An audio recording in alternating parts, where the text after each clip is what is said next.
Hello everyone, ಇದು ತುಂಬಾ request ಮಾಡ್ಕೊಂಡಂತ ಒಂದು ಡಿಸೈನ್ ಇದು. ನೋಡಿ, ಸೀರೆಗೆ ಲಾಕ್ ಮಾಡ್ಕೊಂಡಿದೀನಿ. ಸೇಮ್ ಪಾಯಿಂಟ್ ಗೆ ನೀಡಲ್ ನ ಹಾಕಿ ಒಂದು ಚೈನ್ ಹಾಕೋತೀನಿ. ಇವಾಗ ನಾನು ಕೌಂಟಿಂಗ್ಸ್ ನ ತಗೋತೀನಿ. 1 2 ಚೈನ್ ಹಾಕೊಳ್ಳಿ. ಸೂಜಿ ಮೇಲೆ ದಾರ ತಗೊಂಡು ನಾವೇನ್ 2 ಚೈನ್ ಹಾಕಿದ್ವಿ ಅಲ್ವಾ, ಅದ್ರ ಪಕ್ಕನೆ ಡಬಲ್ ಕ್ರೋಶೆ ಸ್ಟಿಚ್ ನ ವರ್ಕ್ ಮಾಡ್ಕೋಬೇಕು. ಮತ್ತೆ ಸೂಜಿ ಮೇಲೆ ದಾರ ತಗೊಳ್ಳಿ, ಅದ್ರ ಪಕ್ಕನೆ ಡಬಲ್ ಕ್ರೋಶೆ ಸ್ಟಿಚ್ ನ ವರ್ಕ್ ಮಾಡ್ಕೊಳ್ಳಿ. ಮತ್ತೆ ಸೂಜಿ ಮೇಲೆ ದಾರ, ಅದ್ರ ಪಕ್ಕನೆ ಡಬಲ್ ಕ್ರೋಶೆ ಸ್ಟಿಚ್ ನ ವರ್ಕ್ ಮಾಡ್ಕೋಬೇಕು. ಮತ್ತೆ ಅದ್ರ ಪಕ್ಕನೆ ಇನ್ನ ಒಂದು ಡಬಲ್ ಕ್ರೋಶೆ ಸ್ಟಿಚ್ ನ ವರ್ಕ್ ಮಾಡ್ಕೋಬೇಕು. ಸೊ ಲೆಂತ್ ಕಡೆ ಫೋಕಸ್ ಮಾಡಿ, ಡಬಲ್ ಕ್ರೋಶೆ ಲೆಂತ್ ಪರ್ಫೆಕ್ಟ್ ಆಗಿ ಬರಬೇಕು. ನೋಡಿ, ಅದ್ರ ಪಕ್ಕನೆ ಇನ್ನ ಒಂದು ಡಬಲ್ ಕ್ರೋಶೆ, 2 ಚೈನ್ ಹಾಕಿ ಆದ್ಮೇಲೆ ನಾನು 5 ಡಬಲ್ ಕ್ರೋಶೆ ಮಾಡ್ಕೊಂಡಿದ್ದೀನಿ. ಆಮೇಲೆ 3 ಚೈನ್ ಹಾಕಿ ಸೂಜಿ ಮೇಲೆ ದಾರ ತಗೊಳ್ಳಿ. ನೋಡಿ, ಈ ರೀತಿ 3 ಚೈನ್ ಎಲ್ಲಿಗೆ ಬರುತ್ತೋ ನೋಡ್ಕೊಂಡು ಅಲ್ಲಿಗೆ ಡೈರೆಕ್ಟ್ ಆಗಿ ಡಬಲ್ ಕ್ರೋಶೆ ಸ್ಟಿಚ್ ನ ವರ್ಕ್ ಮಾಡ್ಕೋಬೇಕು. ಸೊ ನೋಡಿ, 2 ಚೈನ್ ಹಾಕಿ 5 ಡಬಲ್ ಕ್ರೋಶೆ ಮಾಡಿದ್ದೆ. ಆಮೇಲೆ 3 ಚೈನ್ ಹಾಕಿ ಮತ್ತೆ ಡಬಲ್ ಕ್ರೋಶೆ ಸ್ಟಿಚ್ ಗಳನ್ನ ವರ್ಕ್ ಮಾಡ್ಕೋತಾ ಇದ್ದೀನಿ. ಡಬಲ್ ಕ್ರೋಶೆ ಸ್ಟಿಚ್ ಪಕ್ಕನೆ ಬರಬೇಕು, ಎಲ್ಲೂ ಕೂಡ ಗ್ಯಾಪ್ ಕೊಡಬೇಡಿ. ಗ್ಯಾಪ್ ಕೊಟ್ರೆ ನಮಗೆ ಡಿಸೈನು ಅಷ್ಟು ನೀಟಾಗಿ ಕಾಣಿಸೋದಿಲ್ಲ.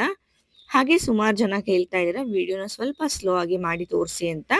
ಸೊ ವಿಡಿಯೋ ಸ್ವಲ್ಪ ಸ್ಲೋ ವರ್ಷನ್ ಅಲ್ಲಿ ಬೇಕು ಅಂದ್ರೆ ನೀವು ಒಂದ್ಸತಿ ಯೂಟ್ಯೂಬ್ ಚಾನಲ್ ನ ಚೆಕ್ ಮಾಡ್ಬೋದು.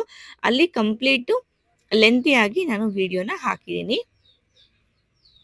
ಇಲ್ಲೂ ಕೂಡ ಅಷ್ಟೇ, ನಾನು ಡಬಲ್ ಕ್ರೋಶೆ ಸ್ಟಿಚ್ ನ ಪಕ್ಕನೆ ಮಾಡ್ಕೋತಾ ಇದ್ದೀನಿ. ಇಲ್ಲಿ ಮಾತ್ರ ನಾನು ಡಬಲ್ ಕ್ರೋಶೆ ಸ್ಟಿಚ್ ನ 7 ಸ್ಟಿಚ್ ನ ಹಾಕೊಂಡಿದ್ದೀನಿ. 7 ಸ್ಟಿಚ್ ಹಾಕಿ ಆದ್ಮೇಲೆ ಇವಾಗ ನಾನು ಒಂದು ಆಂಟಿಕ್ ಬೀಡ್ ನ ಯೂಸ್ ಮಾಡ್ತಾ ಇದ್ದೀನಿ. ಬೀಡ್ ನ ಹಾಕಿ ಬೀಡ್ ನ ಲಾಕ್ ಮಾಡ್ಕೊಳ್ಳಿ. ನೋಡಿ, ಈ ರೀತಿ ಇದೆ ಬೀಡ್ ಇದು. ಈ ಬೀಡ್ ನ ನಾವು ಲಾಕ್ ಮಾಡ್ಕೋಬೇಕು.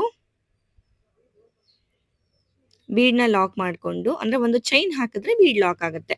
ಮತ್ತೆ ಬೀಡ್ ಎಲ್ಲಿಗೆ ಬರುತ್ತಾ ನೋಡ್ಕೊಂಡು ಅಲ್ಲಿಗೆ ಈ ರೀತಿ ಡೈರೆಕ್ಟ್ ಡಬಲ್ ಕ್ರೋಶೆ ಸ್ಟಿಚ್ ನ ವರ್ಕ್ ಮಾಡ್ಕೋಬೇಕು. ಸೊ ಈ ಒಂದು ಡಿಸೈನ್ಗೆ ನಾವು 7 ಡಬಲ್ ಕ್ರೋಶೆಗಳನ್ನ ಮಾಡ್ಕೊಂಡು ಒಂದು ಬಾಕ್ಸ್ ಅಂತ ಹೇಳಿ ಮಾಡ್ಕೋತೀವಿ.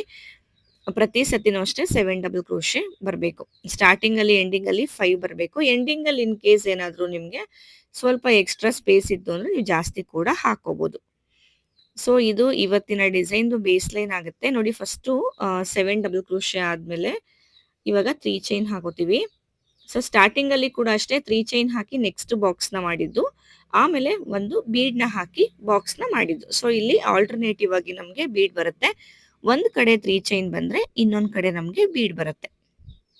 ಸೊ ಇದೇ ತರ ಸೀರೆ ಪೂರ್ತಿ ನಾವು ಕಂಟಿನ್ಯೂ ಮಾಡ್ಕೋಬೇಕು.